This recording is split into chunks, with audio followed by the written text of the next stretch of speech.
സ്വാമി ആനന്ദതീർത്ഥയുടെ 121ാം ജന്മദിനം ആഘോഷിച്ചു. അധസ്ഥിത ജനതയുടെ സാമൂഹികവും വിദ്യാഭ്യാസപരവും സാംസ്കാരികവുമായ ഉന്നതിക്കായി സ്വജീവിതം അർപ്പിച്ച സ്വാമി ആനന്ദതീർത്ഥരുടെ 121ാം ജന്മദിനാഘോഷം പയ്യന്നൂർ ശ്രീനാരായണ വിദ്യാലയത്തിൽ വിവിധ പരിപാടികളോടെ ആഘോഷിച്ചു.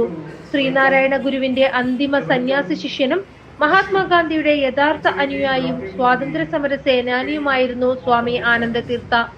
6 പതിറ്റാണ്ടിലേറെ കാലം അയിത്തത്തിനും അനാചാരങ്ങൾക്കുമെതിരെ പോരാടുകയും അധസ്ഥിതർക്ക് വിദ്യാഭ്യാസം നൽകുന്നതിനും സമൂഹത്തിന്റെ മുഖ്യധാരയിൽ എത്തിക്കുന്നതിനുമുള്ള കഠിനമായ പ്രവർത്തനങ്ങൾ നടത്തി ഒരു സമൂഹത്തെ ആകെ ആത്മാഭിമാനമുള്ളവരാക്കി മാറ്റിയ സ്വാമി ആനന്ദതീർത്ഥരുടെ സേവനങ്ങൾ അനുകരണീയവും ത്യാഗനിർഭരവുമായിരുന്നു.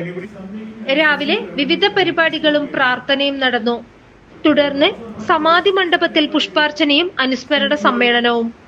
ശ്രീ കെ പി ദാമോദരൻ സ്വാഗതം പറഞ്ഞ ചടങ്ങിൽ Shri T V Vasumithran engineer അധ്യക്ഷത വഹിച്ചു. ചടങ്ങിന്റെ ഉദ്ഘാടനം സർവശ്രീ ജസ്റ്റിസ് കെ ചന്ദ്രു നിർവഹിച്ചു.